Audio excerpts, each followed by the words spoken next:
Hey guys, Alex from 7th Hour Films back again with Demon Slayer. Last time on Demon Slayer, we had What Are You?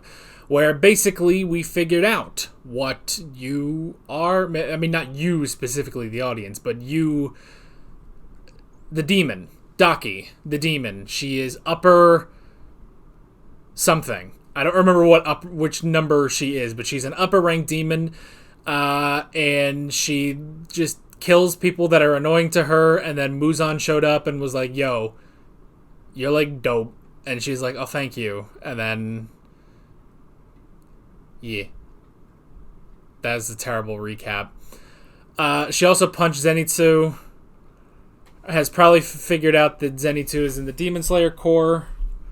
And yeah,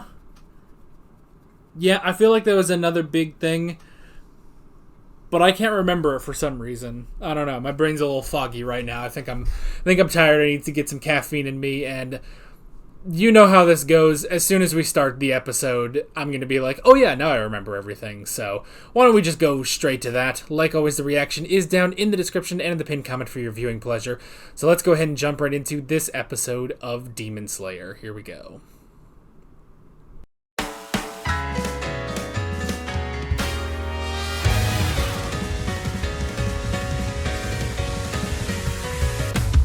You know, why does it feel like the mice are just sort of a holdover thing of like the author wrote this down once and was like, I'm sure I'll figure out a point to use this. Or wrote it down and was like, I don't know, that's kind of dumb. And then like wrote this arc and was like, wait a minute, I have an idea. I have something I can use on this arc. Because that's, I don't know. Like, I mean, I guess... See, I'm, like, trying to rationalize muscle mice. And I guess that's my problem, you know? That's sort of the problem, is you can't really rationalize why he has muscle mice. So, I don't know. It just seems kind of weird that it's like, oh, they're mice. But it's like, but they're all muscular and narcissistic like he is. I don't know. He's got muscle mice, and now we move on, I guess. So... Alrighty, man, I completely forgot. It took me a while to remember, oh yeah, Zenitsu was taken. So, which presumably then, Zenitsu and all three of Uzui's wives are within the belt. And you just kind of have to cut them away, like he did with, I didn't catch the Oiron's name, so I just wrote down Oiron Good One, you know? Because she's great. She's a great, nice lady. This is great. Considering we've seen all of two Oirons, one of them being a literal demon. She's a nice Oiron. I don't know. But yeah, that was nice, and... It's nice to just see things kicking into gear. Now, it's also interesting, I gotta say, because I feel like we still have a lot left of the arc, because I think on Crunchyroll, like, you know, because they separate it by arcs, kind of, so you get Season 1, then you get the Mugen Train arc in its own, like, thing on the drop-down menu, and then you get the Entertainment District arc, and then I assume, you know, I think it also has, like, Season 3 Part 1 and Season 3 Part 2 and that sort of stuff, which I don't really know what those are called, but we'll get to that when we get to that. But with this one, I did notice, like, as I load everything up, just the number of episodes. I think it's about 10 episodes we got on this, and this is episode 4 of this arc, so, I don't know. I guess we just got a while, you know? Like, I don't think it's gonna be like Mugen Train where it's like, yes, we're dealing with, you know, lower 1, and then once that's over, well, now we have to deal with Akaza. Like, I don't think Akaza's just gonna show up. That'd be hilarious if the last, like, 3 episodes of every arc was dedicated to Akaza and nothing else, and he just keeps killing the... That'd be terrible. That would be awful, but, I don't know. He just keeps showing up. I don't know. I will say, so, update on me watching the Mugen Train arc episodes. I've watched one episode.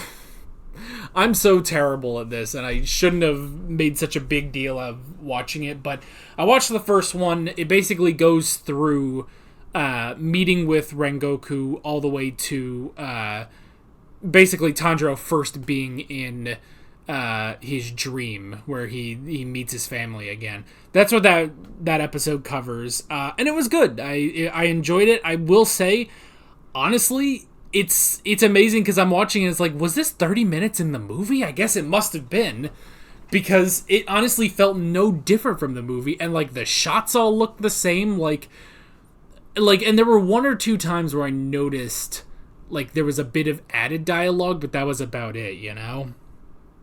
Other than that, it was basically verbatim the movie, you know? And I did watch it in the sub as well, and that was interesting. I thought that was really good. I don't really have much to say on the voices. They're good, but like none of them really stood out too hard compared to the dub voices, except like, well, the only one is like I like how similar Inosuke is in the sub and dub. So that's pretty much my thoughts on that one. With any luck, I'll actually, get off my butt and watch the rest of it. But yeah, back to this episode.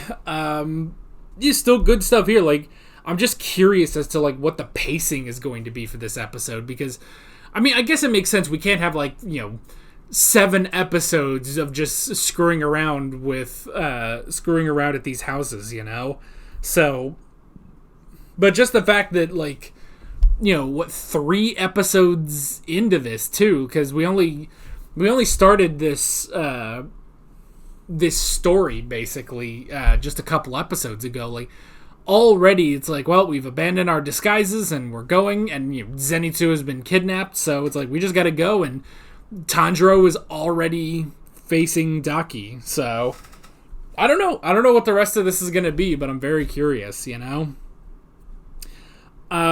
So yeah, other good stuff this episode. The rank marker, that also feels like a thing of like, it's interesting like how that was introduced, because it feels like a thing of like the author just thought of that now, and he's like, oh, what if we do this? It's like, well, I didn't explain it before. It's like, well, Tanjiro just didn't think about it, But I love that like the most coherent and like intellectual Inosuke has ever been is when it comes to his own rank, Like that is an important thing to him, is his own rank.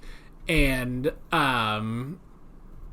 yeah, he knows exactly. It's like, we were at the bottom, Mizunoto, but we've risen up, and now we're 4th from the bottom, and so they're just 1 step under Kanao, which is pretty good. So, and he also, he was the one who knew how to show his rank and be like, this is how we prove that we're a member of the Demon Slayer Corps, And Tanjiro is just like, have we always had that? And it's like, yeah, it was like they did that in the Wisteria house or whatever, or was it even that? No, it was just after final selection. So I don't know, something like that. But it was an interesting thing. If it was also like, okay, yeah, now like 4 arcs into the show, you're explaining that, like, okay, it's clearly something that the author just thought of, but it's fine. So yeah, good stuff there. And then yeah, the whole thing with the belt, man.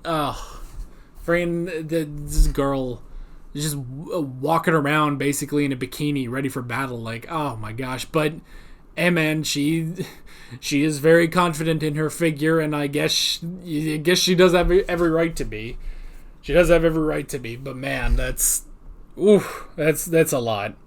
I mean, it is basically like, her Blood Demon Art belt is basically like, she normally covers herself in that when she is the Oiron, but then she, unravels it in order to fight, basically. So, and it's interesting, I didn't even think about the fact that it's like, yeah, she absorbs people into the belt, So that's how she absorbed Oiron Good One, the wives, Zenitsu, all of them.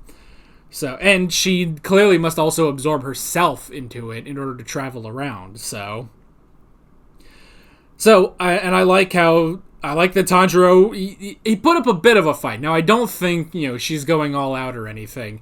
We've seen an upper rank demon going all out with Akaza, and that was a fight for the ages. And I don't think Tanjiro can keep up with that just yet. But I did like how he was at least good enough to cut away the good Oiron and like perfectly cut her out of there and save her. So that was good. And then he dropped Nezuko, which I do kind of like that. I like that. I honestly kind of like that Nezuko only shows up when the plot needs her to, Otherwise, she's just chilling in that box, and hey, she's not bothered by it. But he had to put Nezuko down. Which, I'm kind of sitting over here like, okay, dude, you could, have Nezuko help you, especially when you're dealing with an upper rank demon. I think, if you let Nezuko go all out, she could probably help, so...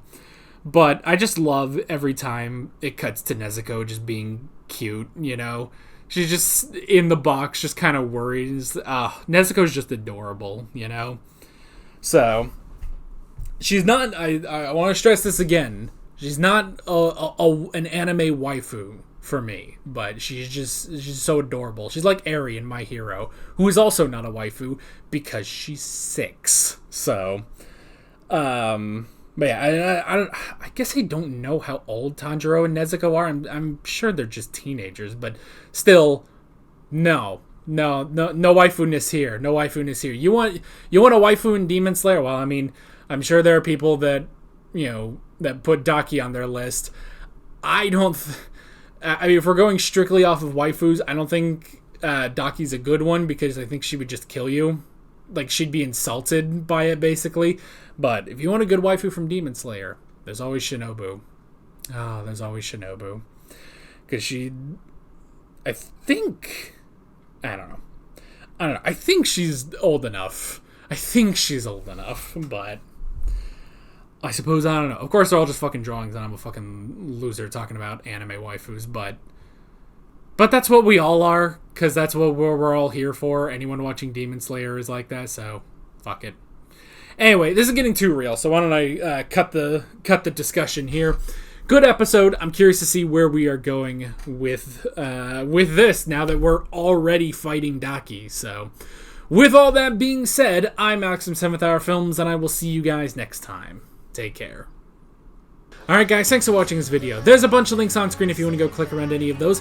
There's a playlist with all of my Demon Slayer reactions, as well as another video you can go click on if you want. There's also a subscribe button and a Patreon button on screen, as well as other links in the description if you want to go check out any of those. See you guys later.